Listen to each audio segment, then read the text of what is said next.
some of you had said earlier, like, that I haven't talked a lot about working with Laura Poitras and working on Citizen4, and like this is all very relevant to everyone here. And you know, the thing that's really remarkable about Laura and the way that she works is that there's a consistency to approach.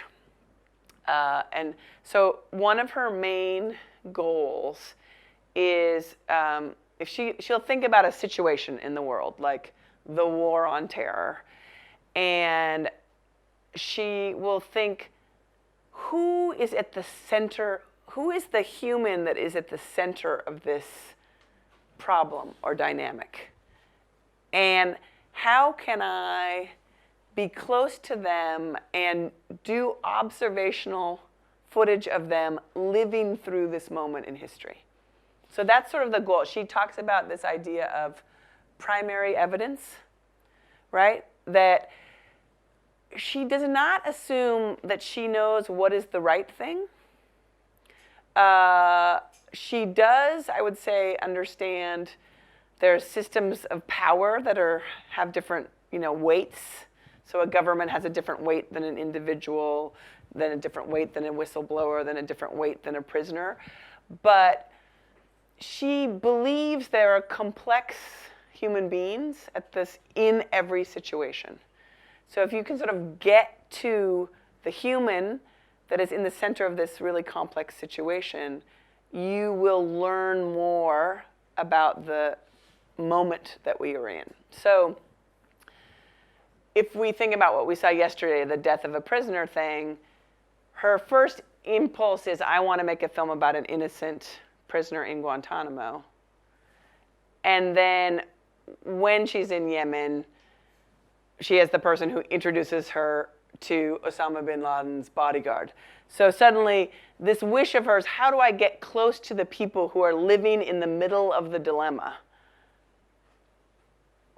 She realized, I can't get close to a prisoner who's inside of Guantanamo, but I can get close to this person who's living in the center of, you're not Osama bin Laden's bodyguard anymore. What are you doing, right? And that's the oath. What she does then is stays with that person without judging them. And in some ways, it's a very mutually respectful agreement of, if the person is going to be involved in the film, she is constantly renegotiating the consent and sort of saying, like, will you let me film you in this situation, right? And then the person agrees, and then it happens, and she's not judging what happened. She's just filming it, and then adding another piece, and then adding another piece. So in the case of Citizen4, it was like she wanted to make a film about how technologies are changing the nature of surveillance and what it means for all of us. She didn't know who is at the center of that. She doesn't know how to get to the center of that. At the time when we started working on the project, she assumed that Julian Assange was at the center of that. So she was working to get access to him and to get access to WikiLeaks and to gain that trust, and that was very difficult to get. And she got that, but along the way she had to learn many things about encryption and how does it work, and meet different people, like the people in Tor. And so she learned all these different things. And at the same time, she was being detained all the time at the border because of the film she'd made in Iraq. And she didn't want to become public about it, but at a certain point, she was getting worried, like she wouldn't be able to continue flying. So she knew Glenn Greenwald's work, and she was like, I'll do an interview with him. And that's the interview that Snowden read, where he said, oh, this person can identify with me because she's experiencing what happens when the global net closes in on you. So she doesn't even know that Snowden exists, right? But she's sort of step by step, now she's learned how to do encrypted things, But it turns out Glenn Greenwald had nothing encrypted, so Snowden was trying to reach Greenwald, couldn't reach him, so then he reaches out to Laura. So it's like the center came to her, right? Because she had no idea how to get to the center, but she's just moving towards it. And then, Snowden was like, I don't want to be filmed. Like, I'm in the middle of doing this thing. I'm doing it to get the information out. And she just, in this very simple way was like, there will be a before and after to this. You're in the before this information becomes public to the world, and you are doing this historical act. We don't know what will happen after, but if I document this moment, we will understand what it is to be an individual being brave enough to risk your life to share this information with all of us.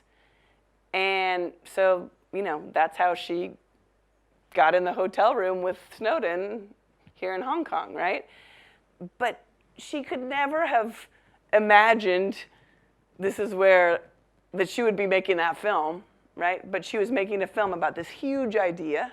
But the whole thing was like, how do I get to the people at the center?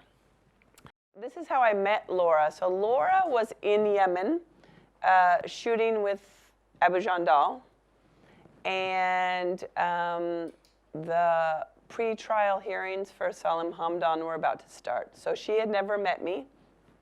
And she called me and she said, would you like to go and film in Guantanamo? And I said, yes. She said, well, we're not really allowed to go and film in Guantanamo. When I got to Guantanamo, we were, and this is known, but we were misrepresenting while we were there because it was not accepted by the American government that anyone be making a documentary there. So we were saying that we were working for journalism, we were working for NPR, and we were going to make something for NPR. And we had a deal with NPR. They said we could say this. So they were always asking, well, what is the thing you're making for NPR? And we'd be like, well, we're not really sure. But so basically what I was doing was I didn't do anything. Once I was there, I was doing everything the US government allowed me to do. And so they didn't allow me to film in the trial. They didn't allow me to film many things. So I was thinking like Trevor Peglin, okay, they say I'm not allowed to film this camera, and I'm not allowed to film Nancy, and I'm not allowed to film that. So then I would frame exactly in the center of all of those things, and that would be my shot. And we had a military minder with us. And he'd say, why are you filming that? I say, so I was collecting all of these very strange images, like the ocean. They were not allowing me to film the edge of the coast. So suddenly I frame it in a very different way than I would ever normally frame something. But these constraints gave me a new way of seeing and indicated that there was some pressure around all of the shots. So everything I film in Guantanamo, I'm allowed to film, but it looks a little strange, right? So it starts to create this atmosphere. So it's not just artistic for artistic's sake, it's artistic connected to the meaning of you're allowed to do this, you're not allowed to do that. But so anyway, I filmed in Guantanamo while Laura was in Yemen. And then I went to Yemen and I filmed all of she had put a camera in the car of Abu Jandal. So then all of the shots that are like driving shots and the city, I filmed all of those things. So it's cut together between him driving in his car and all of the things that I'm filming in Yemen. So this film is really made up of little tiny pieces. Laura stayed in Yemen for 1.5 years, and I think she filmed 4 hours of footage with Abu Jandal.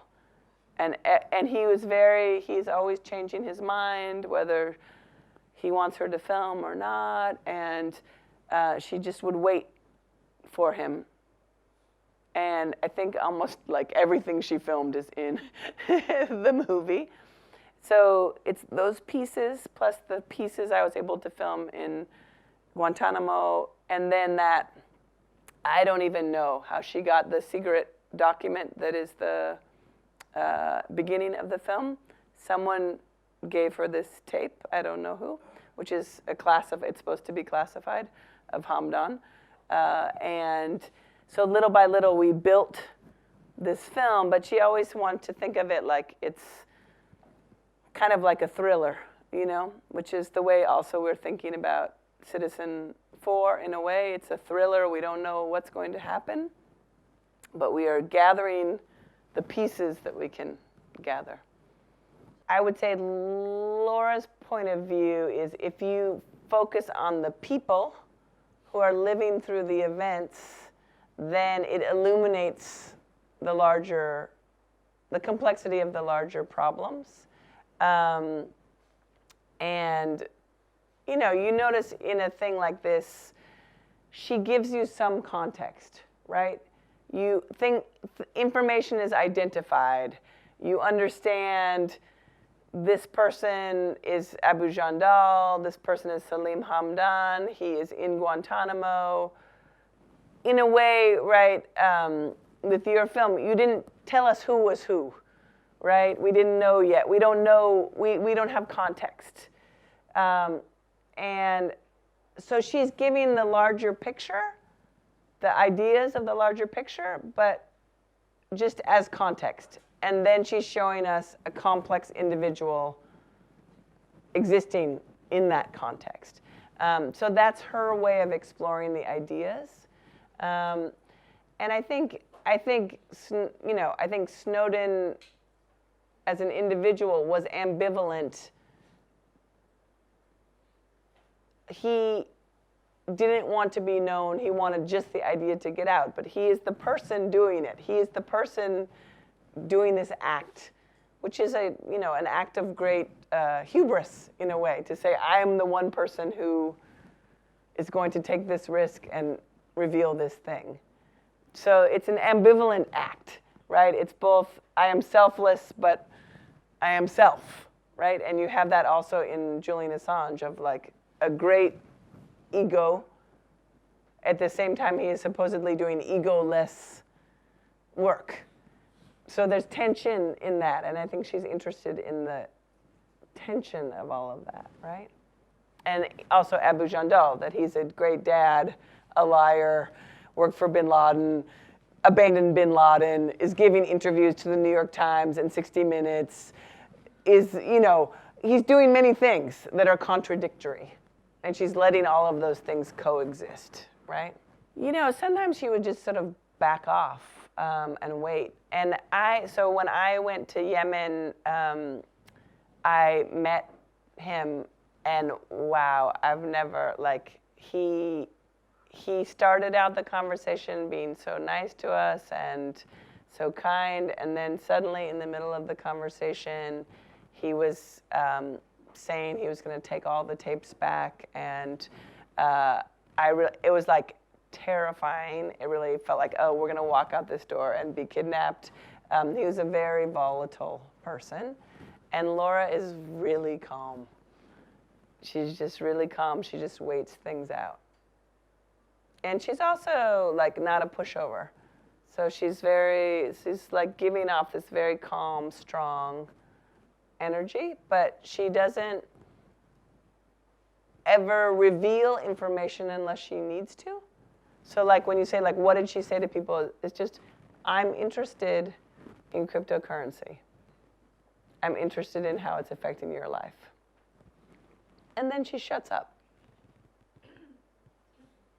And doesn't have some big conversation over dinner about her opinion about cryptocurrency, right? You let the other person talk. And she can do that for years. There's there's all kinds of things people don't know about her. She's very private. what was amazing was when this premiered at Sundance, nobody clapped. Nobody knew what to think about it, and nobody knew whether it was okay to like it or not. And then it got good reviews, and then the next day it was standing ovation. But it was really interesting. It was like early, and bin Laden was still alive, and people were just like, I don't know how I'm supposed to feel. And was the film sympathetic? And there were a lot of, to him, there were a lot of people who wanted Laura to make a really clear film that said the US government is wrong and there shouldn't be people in Guantanamo. And they were angry that she hadn't made that film. People had a lot of really strong feelings. And now I look at this and it's like, it's a document of a time, right, that has passed, which is true of all of her movies in a way, yeah.